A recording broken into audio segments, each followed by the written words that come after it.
Good evening, everyone. I'm very happy to be here at this event. In 2013, I participated and I came third, but back then the rewards were higher. I got like 1,000 Rand voucher. Anyway, so maybe Francois is broke. Anyway, yeah. So I'm standing here before you as a student support officer and a mediator at the Discrimination and Harassment Offices, which is DISCO. And we have a group of supportive people who can help you with your complaints. So namely student support officers, sexual harassment advisors, anti-discrimination advisors, and mediators. And I'm here mainly to speak about mediation, which is something that is quite new. And mediation is basically a voluntary process in which a trained and impartial third person, who's the mediator, helps the parties in disputes to reach an amicable settlement that is responsive to their needs and acceptable to both parties. And I would like to stress that mediation is not forced, it's an option we have and we are there to assist you. And if you wish to proceed with other means, you may as well do so.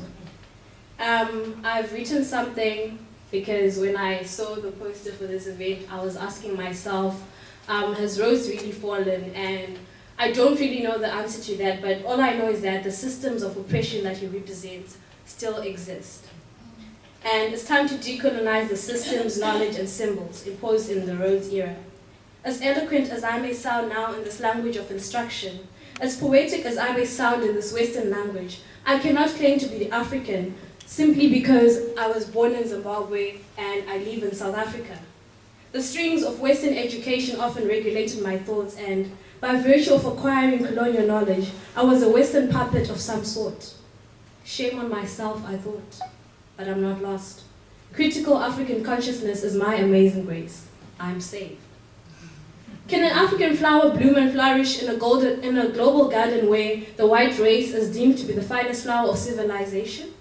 The same rain falls on our land, but mine is deemed the barren land. The same sun shines over our heads, but mine is defined as the dark continent. They are developed and I am defined as developing, and my less privileged race mates as underdeveloped. Global standards and measures underrate me, my land, and my value. I'm privileged to be here today because I hold a degree from an institution where only 4 of my undergraduate lecturers were Black African. I did 20 courses in total, by the way. And my university is supposedly the best in Africa, thanks to global, in brackets, Western standards. Learn German, French, and Mandarin, they say, you will become an international citizen. I say to you, be ashamed of defining yourself as an African and an international citizen if within your own home, your Africa, you're illiterate when it comes to African languages, history, and knowledge. I want Chinese, European, and American investors and delegates to learn Swahili, Shona, Venda, and so forth because they're coming to Africa to do business. Is that not international? Where are the African languages in my curriculum? We have Xhosa and Sotho, they say. And that's supposed to be representative?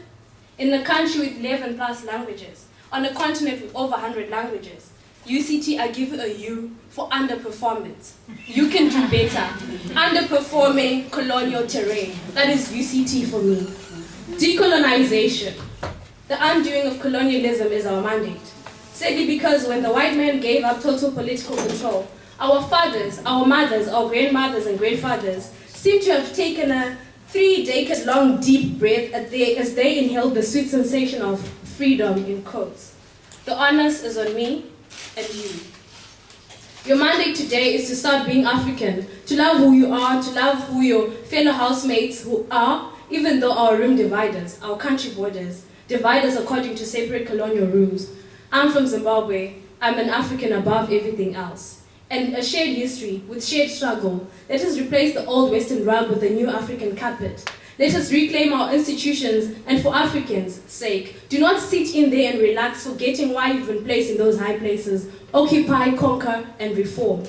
Let us become academics, political leaders, and entrepreneurs, and so forth. And in all we do, prioritize African-centered, African-led, African development. When your definition of development is left and based on the West, I assure you, your definition is the worst.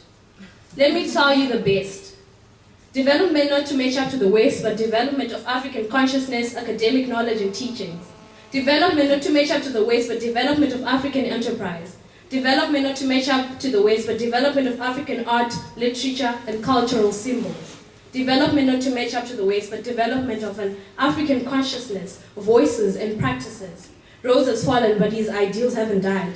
Get up and play your part in creating the Africa we want, the UCT we want, and not an underperforming colonial terrain. Thank you.